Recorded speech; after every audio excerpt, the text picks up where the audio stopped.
നമസ്കാരം,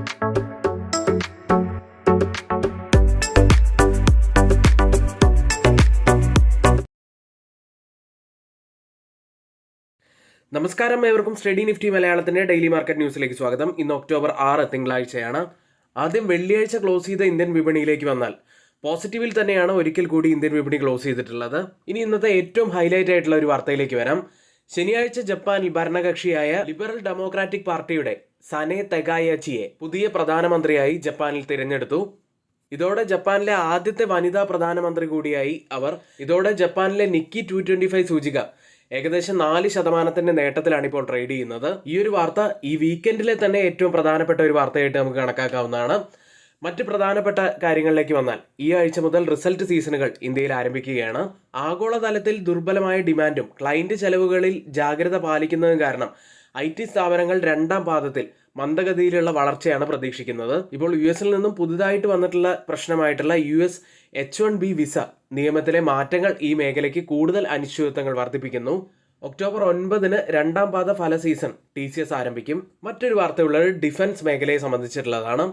ശക്തമായ order inflow കാരണം പ്രതിരോധ ഓഹരികൾ 2025 ഇയർ ടു ഡേറ്റിൽ 68.5% ഉയർന്നിരിക്കുന്നത്.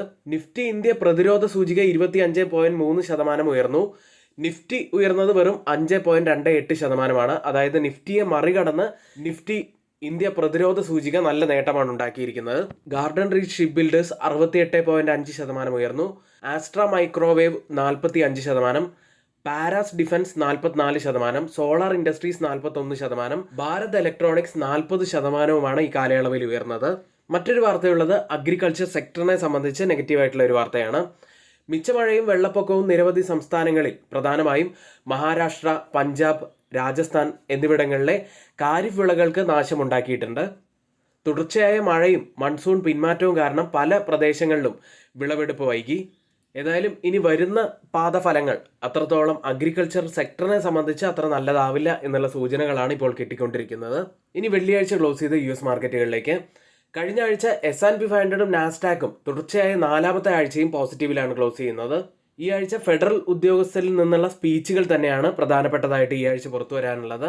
യൂറോപ്യൻ മാർക്കറ്റുകൾ വെള്ളിയാഴ്ച പോസിറ്റീവിലാണ് ക്ലോസ് ചെയ്യുന്നത്. ഇതോടെ pan European stock 600 record high touch ചെയ്ത് തുടർച്ചയായിട്ടുള്ള 5ാമത്തെ ദിവസവും നേട്ടത്തിൽ ക്ലോസ് ചെയ്തു. ഇനി US ലിസ്റ്റ് ചെയ്ത ഇന്ത്യൻ കമ്പനികളുടെ പ്രകടനം നോക്കുകയാണെങ്കിൽ ഇൻഫോസിസ് 0.50% നേട്ടത്തിലാണ് ക്ലോസ് ചെയ്യുന്നത്. ICICI ബാങ്ക് 0.42% നേട്ടത്തിലും, HDFC ബാങ്ക് 0.47% നേട്ടത്തിലും, വിപ്രോ ഒരു മ്യൂട്ടഡ് അവസ്ഥയിലും, ഡോക്ടർ റെഡ്ഡി ലബോറട്ടറീസ് 0.64% നേട്ടത്തിലുമാണ് ക്ലോസ് ചെയ്തത്. ഇനിയിപ്പോൾ ഏറ്റവും കൂടുതൽ ഫോക്കസിലുള്ള ഗോൾഡ് പ്രൈസിലേക്ക്. വെള്ളിയാഴ്ച സ്വർണ്ണവില വീണ്ടും ഉയർന്നു. റെക്കോർഡ് ഉയരത്തിന് അടുത്തായിട്ട് തന്നെയാണ് ക്ലോസ് ചെയ്തിരിക്കുന്നത്. തുടർച്ചയായിട്ടുള്ള 7ാമത്തെ ആഴ്ചയും നേട്ടം നിലനിർത്തി സ്വർണം. US ഗവൺമെന്റിന്റെ അടച്ചുപൂട്ടൽ സംബന്ധിച്ചിട്ടുള്ള വാർത്തകളും പലിശ നിരക്ക് കുറയ്ക്കുന്നതിനെ കുറിച്ചുള്ള നിക്ഷേപകരുടെ ആശങ്കയും തന്നെയാണ് ഗോൾഡ് പ്രൈസ് കഴിഞ്ഞ ആഴ്ചയും ഉയരാൻ കാരണമായത്. ക്രിപ്റ്റോ കറൻസിയിലേക്ക് വന്നാൽ ബിറ്റ്കോയിൻ ഒരിക്കൽ കൂടി റെക്കോർഡ് ഹൈ ടച്ച് ചെയ്തു. ഇപ്പോൾ ട്രേഡ് ചെയ്യുന്നത് $1,23,000 എന്ന നിലയിലാണ്. ഇപ്പോൾ ട്രേഡിംഗ് ആരംഭിച്ചിരിക്കുന്ന ബ്രന്റ് WTI ഫ്യൂച്ചേഴ്സിലേക്ക് വന്നാൽ ബ്രന്റ് ഫ്യൂച്ചേഴ്സ് ഇപ്പോൾ ട്രേഡ് ചെയ്യുന്നത് $65.39 പെർ ബാരൽ എന്ന നിലയിൽ നല്ല നേട്ടത്തിലാണ്. 1.3% നല്ല നേട്ടത്തിൽ ട്രേഡ് ചെയ്യുന്നു.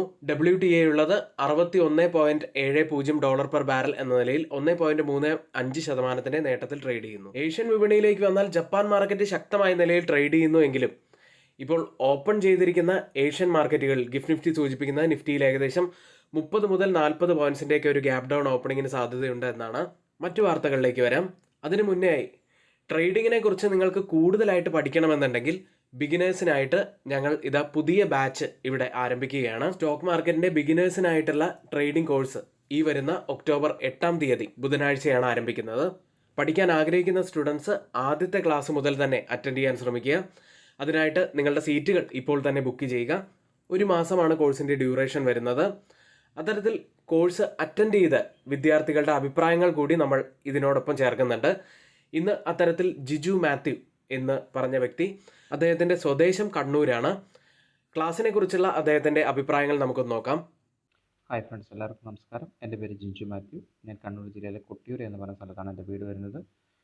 ബഹുമാനപ്പെട്ട ജയകൃഷ്ണ സാർ നടത്തുന്ന study nifty Malayalam price action എന്ന് പറഞ്ഞ കോഴ്സിലേക്ക് കഴിഞ്ഞ 1.5 മാസമായി ഞാൻ കോഴ്സ് അറ്റൻഡ് ചെയ്യുന്നു. ട്രേഡിംഗ് എന്താണെന്നോ അതിൻ്റെ ബേസിക് എന്താണെന്നോ അറിയാതെ ഈ മേഖലയിലേക്ക് കടന്നു വന്നൊരു വ്യക്തിയാണ് ഞാൻ. സാറിൻ്റെ ക്ലാസ്സിന് ശേഷം എന്താണ് ഒരു കമ്പനി എന്നും ആ കമ്പനി എങ്ങനെ റൺ ചെയ്യുന്നുവെന്നും അതിൻ്റെ ഫണ്ടമെൻ്റൽ എന്താണെന്നും അതിൻ്റെ ടെക്നിക്കൽ അനാലിസിസ് എന്താണെന്നും സാറിൻ്റെ ക്ലാസ്സിലൂടെ അതിവ്യക്തമായി മനസ്സിലാക്കാൻ സാധിച്ചു.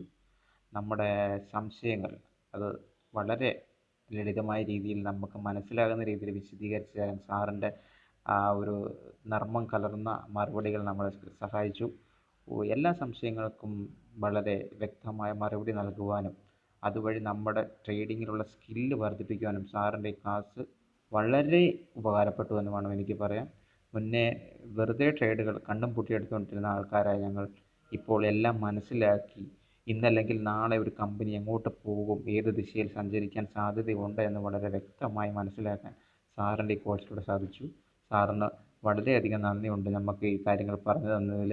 ഈ കാര്യങ്ങൾ നമ്മൾക്ക് ഇതിന് മുന്നേ ആരും പറഞ്ഞു തന്നിട്ടില്ല. എല്ലാവരും വളരെയധികം ഫീസ് കാര്യങ്ങളൊക്കെ ഈടാക്കി പറഞ്ഞു തരുന്ന കാര്യങ്ങൾ സാറ് ഒരു ലാഭേച്ഛ നോക്കാതെ നമുക്ക് വളരെ ഫ്രീ ആയിട്ട് തന്നെ നമുക്ക് തന്നു.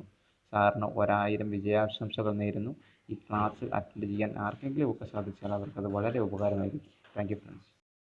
അടുത്തതായി കുറച്ച് ക്വാർട്ടർലി അപ്ഡേറ്റുകളിലേക്കാണ്. ആദ്യം HDFC ബാങ്ക് ഇയർ ഓൺ ഇയറിൽ ഗ്രോസ് അഡ്വാൻസിൽ 9.9% വർധനമാണ് രേഖപ്പെടുത്തിയിരിക്കുന്നത്. 27.69 ലക്ഷം കോടി രൂപയിലാണ് ഇപ്പോൾ ഗ്രോസ് അഡ്വാൻസസ് ഉള്ളത്.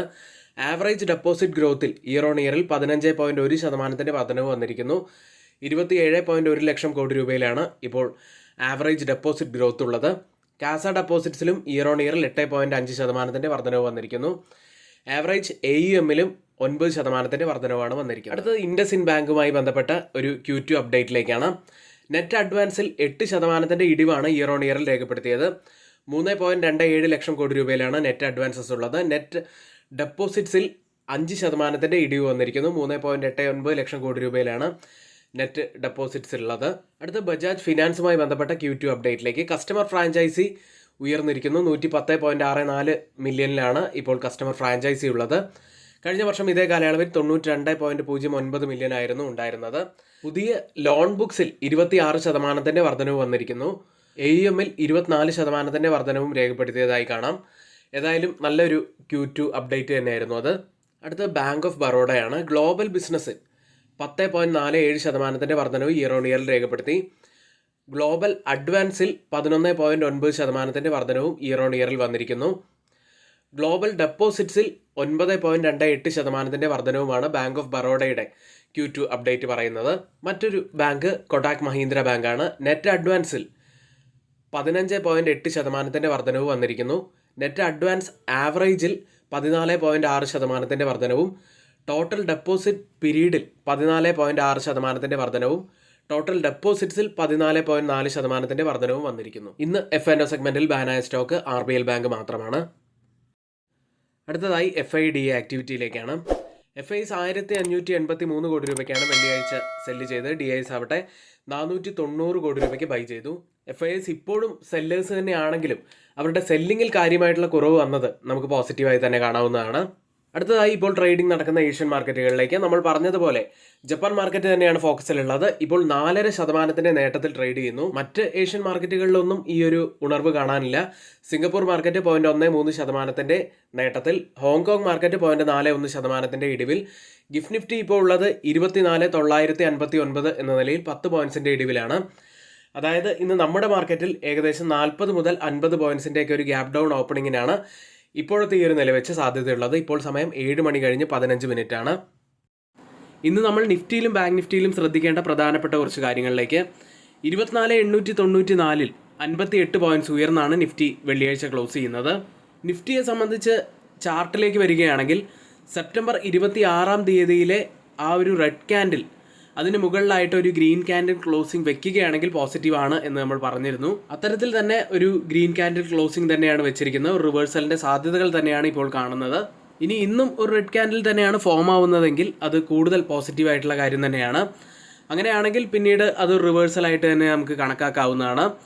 അപ്സൈഡിൽ പിന്നീട് ഒരു റെസിസ്റ്റൻസ് ആവാൻ സാധ്യതയുള്ളത് 25,150 ഒരു റെസിസ്റ്റൻസ് ഏരിയ ആവാൻ സാധ്യതയുണ്ട്. Change in open interest data പ്രകാരം കോൾ സൈഡിലും പുട്ട് സൈഡിലും വന്ന വ്യത്യാസങ്ങൾ നോക്കാം. ആദ്യം 24,900 സ്ട്രൈക്കിൽ 202% വർധനമാണ് പുട്ട് സൈഡിൽ കാണുന്നത്. ലോങ് ബിൽഡപ്പ് തന്നെ കോൾ സൈഡിൽ 110% വർധനവ് ഒരു ഷോർട്ട് ബിൽഡപ്പാണ് കാണുന്നത്. 24,850 സ്ട്രൈക്കിൽ 139% വർധനവ് പുട്ട് സൈഡിൽ ലോങ് ബിൽഡപ്പ്. കോൾ സൈഡിൽ 25% വർധനവ് ഒരു ഷോർട്ട് ബിൽഡപ്പ് കാണാം. 24,950 സ്ട്രൈക്കിൽ 206% വർധനവ് പുട്ട് സൈഡിൽ ലോങ് ബിൽഡപ്പ് തന്നെ. കോൾ സൈഡിൽ 6% വർധനവ് ഒരു ഷോർട്ട് ബിൽഡപ്പ് കാണാം. ഈ 3 സ്ട്രൈക്കും കമ്പയർ ചെയ്യുമ്പോൾ മാർക്കറ്റിനെ താഴേക്ക് കൊണ്ടുപോകാൻ കഴിവുള്ള കോൾ സെല്ലേഴ്സ് വീക്കാണെന്നും മാർക്കറ്റിനെ മുകളിലേക്ക് കൊണ്ടുപോകാൻ കഴിവുള്ള പുട്ട് സെല്ലേഴ്സ് നല്ല സ്ട്രോങ് ആയിട്ടാണ് നിൽക്കുന്നത് എന്നുമാണ് കാണുന്നത്. വീക്ക്ലി ഓപ്പൺ ഇൻട്രസ്റ്റ് ഡാറ്റ പ്രകാരം ഒരു റെസിസ്റ്റൻസ് ആവാൻ സാധ്യതയുള്ളത് 24,900-ഉം സപ്പോർട്ട് ആവാൻ സാധ്യതയുള്ളത് 24,850-ഉമാണ്. ബാങ്ക് നിഫ്റ്റിയിലേക്ക് 55,589-ൽ 241 പോയിന്റ്സ് ഉയർന്നാണ് ബാങ്ക് നിഫ്റ്റി ക്ലോസ് ചെയ്യുന്നത്. ബാങ്ക് നിഫ്റ്റിയെ സംബന്ധിച്ചും ഒരു റിവേഴ്സലിൻ്റെ സാധ്യതകൾ തന്നെയാണ് കാണുന്നത്. അപ്സൈഡിൽ ഇനി ഒരു ഇമ്മീഡിയറ്റ് റെസിസ്റ്റൻസ് ആവാൻ സാധ്യതയുള്ളത് 55,970-ആണ്. നിഫ്റ്റിയും ബാങ്ക് നിഫ്റ്റിയും സംബന്ധിച്ചിട്ടുള്ള പ്രധാനപ്പെട്ട കുറച്ച് കാര്യങ്ങളാണ് നമ്മളിവിടെ ഷെയർ ചെയ്തിരിക്കുന്നത്. ഇനി ആർക്കെങ്കിലും പുതിയൊരു ഡിമാറ്റ് അക്കൗണ്ട് ഓപ്പൺ ചെയ്യണമെന്നുണ്ടെങ്കിൽ ലിങ്ക് ഡിസ്ക്രിപ്ഷൻ ബോക്സിലാണ് നൽകിയിരിക്കുന്നത്. ഇന്നിവിടെ നമ്മൾ പറഞ്ഞ എല്ലാ കാര്യങ്ങളും ഏറ്റവും ഓതറൈസ്ഡ് ആയിട്ടുള്ള സൈറ്റുകളായ Moneycontrol, Mint, Reuters, CNBC, financial express തുടങ്ങിയ മാധ്യമങ്ങളിൽ നിന്നാണ് എടുത്തിരിക്കുന്നത്. മറ്റുള്ളവയെല്ലാം നമ്മുടെ വ്യൂസ് മാത്രമാണ്, ഒരിക്കലും റെക്കമെൻഡേഷൻ അല്ല, നിങ്ങളുടെ എഡ്യൂക്കേഷണൽ പർപ്പസിന് വേണ്ടി മാത്രമാണ് ഷെയർ ചെയ്യുന്നത്. എങ്കിൽ ഇന്നത്തെ ഈ വീഡിയോ ഇവിടെ പൂർത്തിയാവുന്നു. ഏവർക്കും നന്ദി.